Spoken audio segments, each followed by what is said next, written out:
I want to talk to you guys today about how to find a place to live when you move to Australia.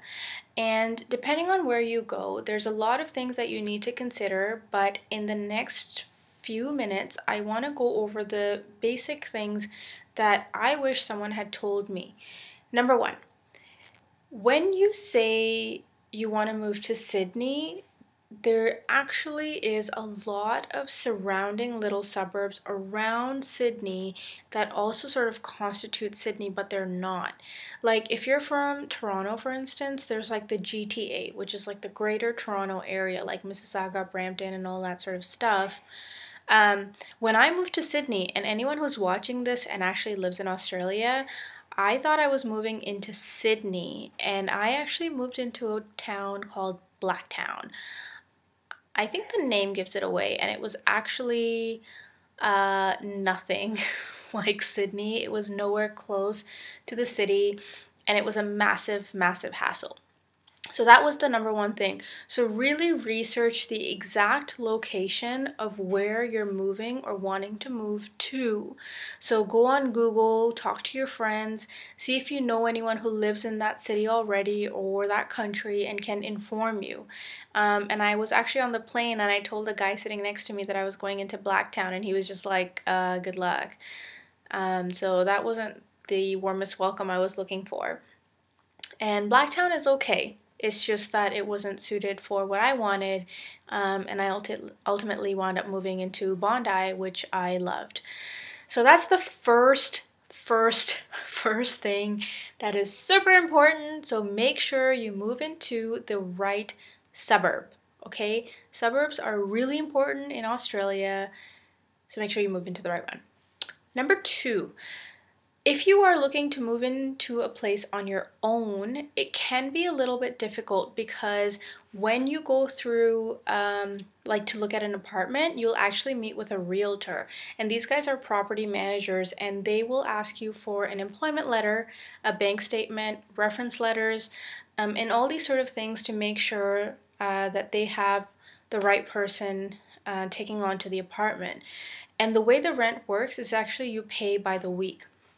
If you're living within the city, so Sydney, Melbourne, Perth, Adelaide, Canberra, whatever, you're looking at an average of about $250 to $350 a week just for a room.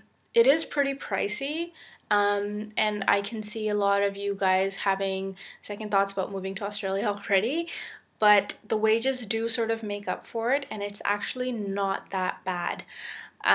Once you start earning money, that is. So if you don't have those things and you're new to Australia, the final thing that I will tell you is sharing an apartment. And that can probably be your best option unless you move into a hostel, which I personally don't prefer to do because I would like to get settled in somewhere.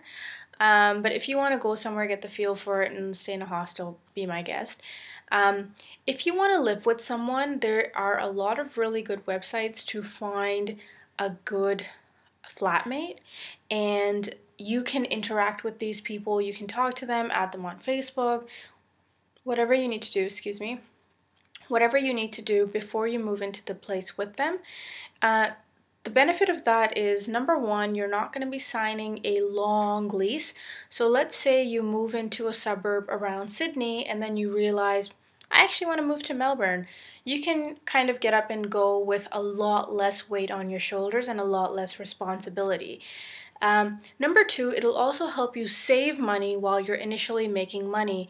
And let's say a few weeks or months after you've been in Australia and you've made a good amount of money, you can move in on your own if that's what you choose to do. And number three, it kind of gives you the opportunity to meet more people. And when you're new in a country, it's sort of hard. It can be. So if you're living with people, you might not become best friends with your flatmate, but you might actually become really good friends with their friends or whatever. And you never know where the network might open up. So those are some things to consider. Really, really simple stuff, but at least it'll get you on the right track. And again, I'm sorry that my videos have been delayed. I want you guys to know that I'm gonna pre-record all my videos, so in case my Mac crashes again, which is what happened, and I lost all my data, I will have everything backed up, and I will post videos very regularly. Every Monday, I will post a video about Australia and moving there. So any questions you guys have and anything I can sort of accumulate into one video, I will definitely do that. So stay tuned, and thank you so much for your patience, and I'm again very sorry for how delayed this whole process has been. So stay tuned, and I will catch you guys soon. Bye.